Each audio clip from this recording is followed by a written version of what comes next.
As the election was over, my wife was like, oh, now I can finally get some sleep. I was like, you do not understand this process. Not at all. A colleague of mine took 3 well-deserved days off after the election week. But all the news was happening right afterwards because President Trump is really going to hit the ground running. He knows what he wants to do. And the return of Donald Trump to the political forefront has immediately accelerated the pace of American politics in ways that few anticipated. The transition period has already shown signs of dramatic changes to come, with implications reaching far beyond Washington. This rapid transformation signals a fundamental shift in political operations, replacing the measured approach of recent years with a more dynamic environment. This is the podcast, Ben, called Perino on Politics, and I just call up my smart friends and say, what is happening? And I thought I would start off by saying, I was reminded the other day as Trump has won and he's coming back on the scene, and the news cycle immediately speeds up.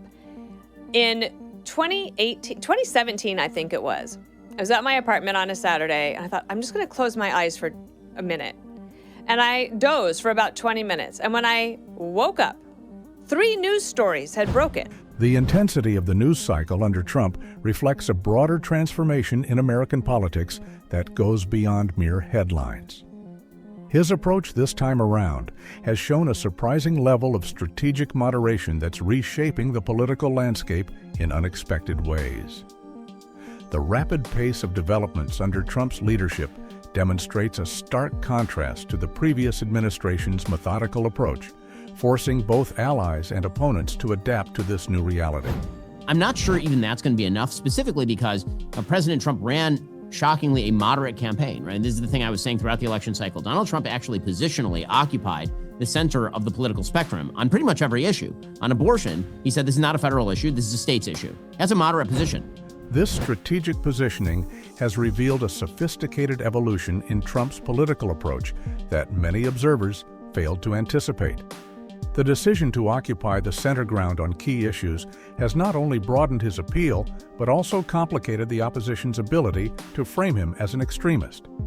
His nuanced stance on historically divisive issues like abortion demonstrates a political maturity that stands in stark contrast to his first campaign. These calculated moves have left Democrats struggling to find effective counter-arguments as their traditional attack lines grow increasingly ineffective against this more measured version of Trump.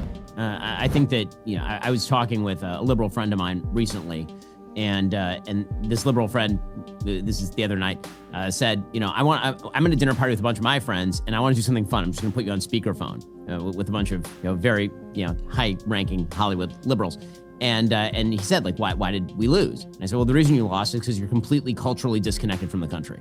I mean, obviously, Joe Biden ran a terrible administration, obviously inflation, obviously bad foreign policy, and yes, all of that's true. The impact of this disconnect between Democratic leadership and everyday Americans has grown into a chasm that threatens the party's traditional coalition.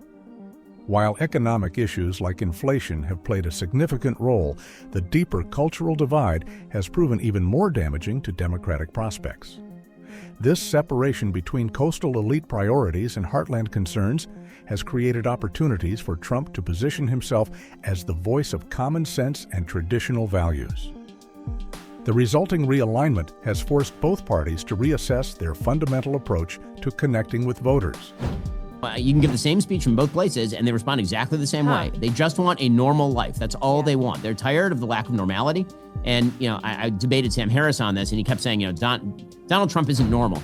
The yearning for normalcy has emerged as a powerful unifying force across diverse demographic groups and geographic regions. Trump's ability to tap into this desire, despite his own unconventional style, demonstrates a deep understanding of the American electorate's current priorities. The paradox of an unconventional figure promising a return to normalcy has proven remarkably effective in building coalitions across traditional political divides. This dynamic has reshaped traditional political alignments and created new opportunities for expanding the Republican base. So this is the thing I think Democrats have not yet faced down. Yeah. Their terrible governance is driving people to states that are not voting for them, and Again, this is what happens when there's a population separation. California is getting bluer, but that means Florida is getting a lot redder. Right? When I brought my family, and it wasn't just me, I brought my family, I brought my in-laws, I brought my parents. This ongoing demographic realignment represents one of the most significant long-term consequences of current political dynamics. The movement of families and businesses from blue states to red states is creating lasting changes in electoral math that extend far beyond any single election cycle. The impact of these population shifts is amplified by the tendency of migrants to bring their extended families with them, creating multiplier effects that accelerate political change. These demographic shifts are fundamentally altering the political landscape in ways that could persist for generations. By 2030, you're looking at a minimum of 12 to 13 electoral votes shifting from states like New York, Connecticut, New Jersey, California, Illinois, down to states like Texas and Florida.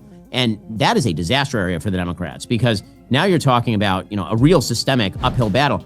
The electoral implications of these population movements extend far beyond current political calculations, reshaping the fundamental math of presidential elections. Traditional Democratic strongholds are seeing their influence wane as their populations decline, while Republican-led states gain both people and political power. This shift in electoral votes represents a seismic change that could lock in Republican advantages for decades to come. And then there are only leaves 3 states left. There are only 3 states that have a divided senatorial caucus, right? One of them is Pennsylvania, one of them is Wisconsin. The transformation of the Senate landscape reflects a broader pattern of political polarization at the state level. These changes in state-level politics have profound implications for national governance and the ability to build bipartisan coalitions. The disappearance of split Senate delegations signals a deepening alignment between state and national political identities that could make future compromise more difficult. This trend suggests a fundamental reshaping of American federalism and the relationship between state and national politics. All I can tell you is that the amount of overwhelming relief and joy at President Trump's election was astonishing. I mean, I was being sent videos from the front lines in Lebanon of soldiers literally praying for Trump's election before the election, like on the front lines. Like the polls of Israeli citizens is something 80-20 in favor of President Trump over Kamala Harris. And that's because they understand that Trump wants to let them win the war, and Biden wants to slow walk them into stalemate and or loss. The international response to Trump's return highlights the global implications of America's political transformation. Foreign allies and adversaries alike are recalibrating their positions based on expectations of a more assertive American foreign policy under Trump.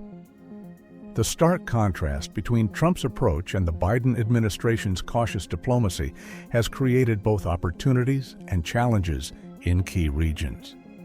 This shift in foreign policy perspective is already influencing international dynamics even before Trump takes office.